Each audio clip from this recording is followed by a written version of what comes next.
Well, today, all eyes on the state's insurance crisis as State Farm makes its case for a rate hike. That's where State Farm reps appeared before an administrative law judge.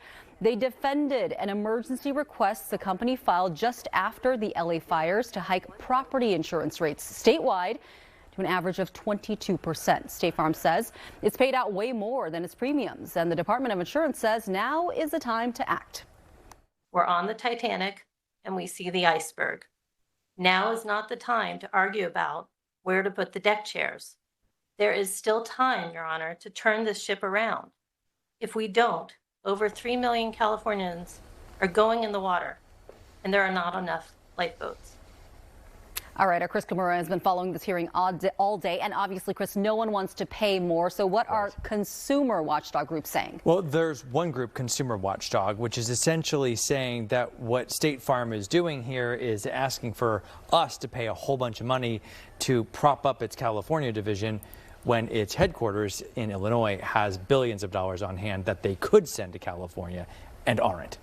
Okay, so say the LA fires didn't happen in this case, would we still be in the situation? It sure seems that way. State Farm today, in testifying, essentially indicated that the LA fires exacerbated an ongoing situation. They say they have the ability to pay all the claims that are on hand in Los Angeles right now, and possibly any future claims that come up as people continue to assess what's happening down there. But they said they most likely would have been before this judge anyway, or at least before the Department of Insurance anyway, asking for rate hikes because over the past several years, the company has been depleting its surplus, which it says it has to have on hand in order to pay claims. And then here's another thing. What State Farm is arguing is that essentially there are financial ratings agencies out there which check out State Farm's books. And what State Farm is saying is that if its surplus drops any lower, then those ratings agencies would say, whoa, State Farm is in trouble.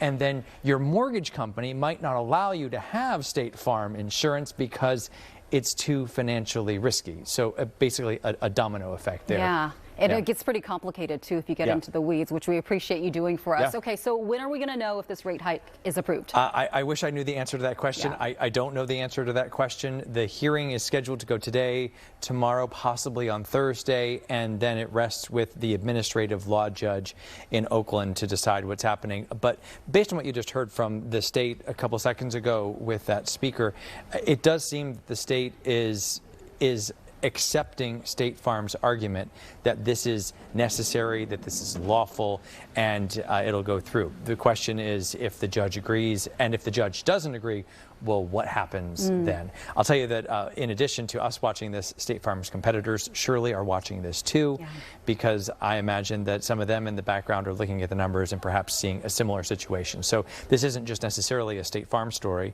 Yeah, it's important for people who have State Farm, 3 million policyholders in this state, but also perhaps if you don't have State Farm, it's something to pay attention to over the next couple of days, weeks, months. It is an ongoing crisis for sure.